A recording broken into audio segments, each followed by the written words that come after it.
નમસ્કાર મિત્રો, મારું નામ છે સોમાભાઈ ડી રોહિત. પંચમહાલ જિલ્લાના કાલોલ તાલુકાના કુમારશાળા ક્લસ્ટરમાં હું મારી વિશિષ્ટ શિક્ષક તરીકેની ફરજ બજાવું છું. આજનો મારો વિષય છે સીપી બાળકોના કારણો, લક્ષણો તેમજ પ્રકારોની સમજ. સેરેબ્રલ પાલ્સી બાળકમાં જોવા મળતા કારણો, લક્ષણો તેમજ પ્રકારો. એમાં પહેલું કારણો છે કે જન્મ પહેલાંના કારણો, જન્મ સમય દરમિયાનના કારણો, જન્મ પછીના કારણો. સેરેબ્રલ પાલ્સી બાળકની અક્ષમતા જોવા મળે છે. આશરે 400માંથી 1 બાળકો સીપીના પ્રકારોમાં જણાય છે. જન્મ સમય પહેલાંના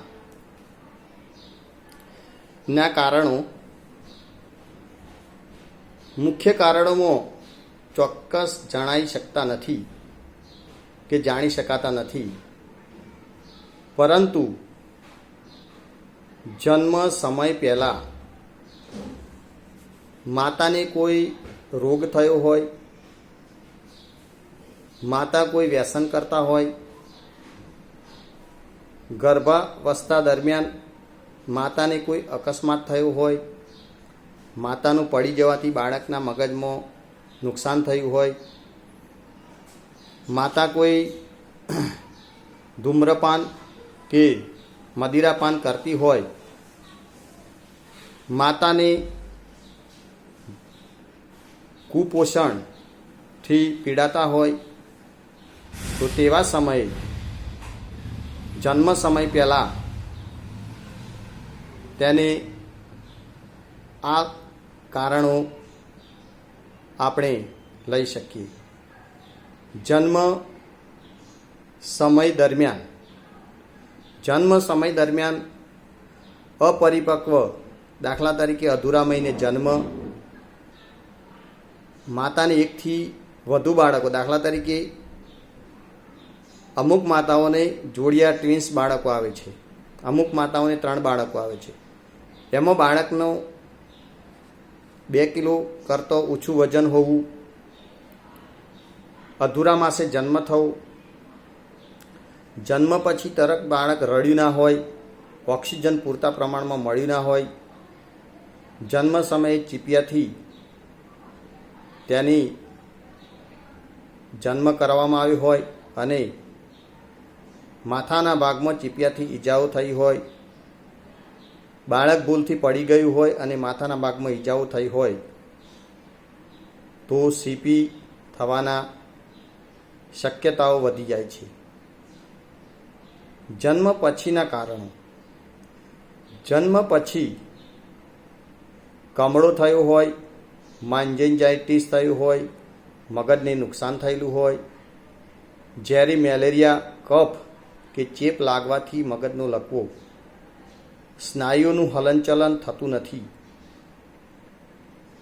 તથા મગજના ભાગોમાં ઈજા થવાથી, ખૂબ જ જાડા થવાથી કે ચેપ લાગવાથી બાળક પૂર્ણ સીપી થઈ શકે છે. બાળકના મગજનો પૂર્ણ ભાગ વિકસિત થતો નથી. માથું સામાન્ય કરતો નાનું હોય તો માઇક્રોસેફાલી અને સામાન્ય કરતો મોટું હોય તો હાઇડ્રોસેફાલીના લક્ષણો જણાય છે. લક્ષણો. સીપી બાળકના મગજના લકવાગ્રસ્ત જન્મ સમયે લોચા જેવું અપૂર્ણ હોય છે, અપરિપક્વ હોય છે. શ્વાસોશ્વાસ લેવામાં સામાન્ય નોર્મલ બાળક કરતો તકલીફ અનુભવતું હોય છે, ઓછા શ્વાસો હોય છે. બાળક જન્મ સમયે ભૂરું થઈ જતું હોય છે, તેનો વિકાસ ઓછો હોય છે, ડોક ટટ્ટાર ફેરવી રાખી શકતું નથી, ટટ્ટાર રહેતું નથી. આજુબાજુ ડોક સરળતાથી ફેરવી શકતું નથી. સતત લાળ ટપકતી હોય છે અને શ્વાસોશ્વાસમાં તકલીફ પડતી હોય છે, ચૂસવામાં તકલીફ પડતી હોય છે અને ચાવવામાં પણ તકલીફ અનુભવતું હોય છે. મોંનું કાર્ય સારી રીતે કરી શકતું નથી. શરીર અક્કડ બનતું જાય. તોતડાતા સારી રીતે ઉચ્ચારણો કરી શકતું નથી. તોતડાતું બોલતું હોય. કાર્ય કરવામાં ઘણા બધા અવરોધો આવતા હોય. સામાન્ય બાળક કરતો તેને સામાન્ય કાર્ય કરવામાં પણ અવરોધાતું હોય. તેનો સ્વભાવ વધુ પડતો ચીડિયો સ્વભાવ થતો હોય. શાંત રહેતું હોય, હસતું, ક્યારેક રડતું, ક્યારેક પોતાના કામમાં લીન જણાતું હોય. એ બધા લક્ષણો સામાન્ય વાતચીત કરી શકે નહીં અને વાણી વિકાસ થોડો મોડો થતો હોય છે.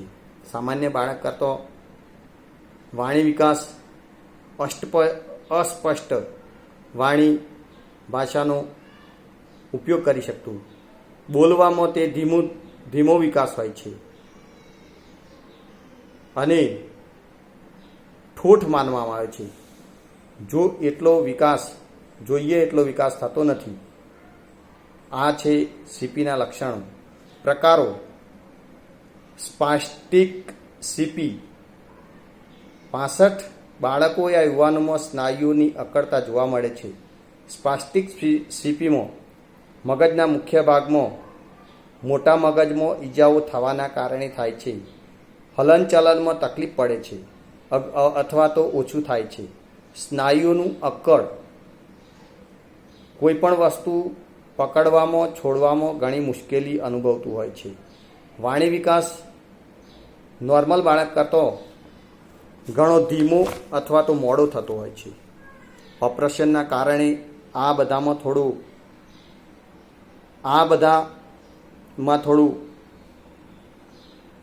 પહેલાંના કરતો સુધારો લાવી શકાય છે. સારી રીતે અને સાચી રીતે બેસાડવામાં ઊંઘવામાં પણ આવા બાળકોને તકલીફ થતી હોય છે. ઓર્થોટોઇડ સીપી. મગજના મધ્ય ભાગમાં ઈજા થતી હોય છે, જેના કારણે આવા બાળકો પેદા થતા હોય છે. બુદ્ધિઆંક સામાન્ય કરતો વધારે હોય. સામાન્ય એટલે કે બીજા સીપી કરતાં વધારે હોય છે. સ્નાયુનું હલનચલન સંકલન સમય અને વય પ્રમાણે થોડું ઓછું થતું હોય છે. ભાષા અને વાણીના આદાન પ્રદાન તેમજ મર્યાદિત હોય છે. હલનચલન, બેસવામાં, વાણી વિકાસમાં જરૂરી તેવું માર્ગદર્શન અને મદદરૂપની જરૂરિયાત છે. 10થી 20% લોકોને આવી ઈજાઓ હોય છે. એટેસ્ટિક સીપી. બાળકમાં 5થી 10% જોવા મળે છે. લક્ષણો: સંતુલતાનો અભાવ રહે છે. તે બાળકની ભાષા અસ્થિર હોય છે અને તેની વાણી પણ થોડી મોડી. ભાષા અને વાણીનો વિકાસ મોડો થાય છે. હલનચલન, હાથ પગના સીધા કરવા અને હાથ પગ અક્કડ રહે છે. હાથનું સંકલન નાક સુધી કે મોઢા સુધી લાવવું હોય કે અટકાળવું હોય તો તેને મુશ્કેલી અનુભવે છે. મોનોપ્લેજિયા. એક અંગને વધુ નુકસાન હોય છે. ફિઝિયોથેરાપિસ્ટની તાલીમના લીધે અને તાલીમ આપવાના લીધે આ બાળકને ઘણો બધો ફાયદો થાય છે અને નોર્મલ બાળકની જેમ એ બાળક કાર્ય કરતું થાય છે. ડાયપ્લેજિયા સીપી. બધા જ અવયવોને નુકસાન થયેલું હોય છે. એડીએલની ટ્રેનિંગ આપવાથી તેમાં 50% સુધારો કરી શકાય છે અને હલનચલનમાં પણ બાળકને ઘણો ફાયદો થાય છે. તેના સ્નાયુઓ અક્કડ હોવાથી એડીએલ પ્રવૃત્તિ જો નિયમિત કરાવવામાં આવે તો બાળકનો કૌટુંબિક અને સામાજિક વિકાસ થાય છે. ટ્રાયપ્લેજિયા સીપી બાળકોમાં બધા જ અવયવોમાં અસર જોવા મળે છે. 75% કાર્યો તે જાતે કરી શકે છે, જાતે કરી શકતા નથી, અને 25% કાર્યો જાતે કરી શકે છે.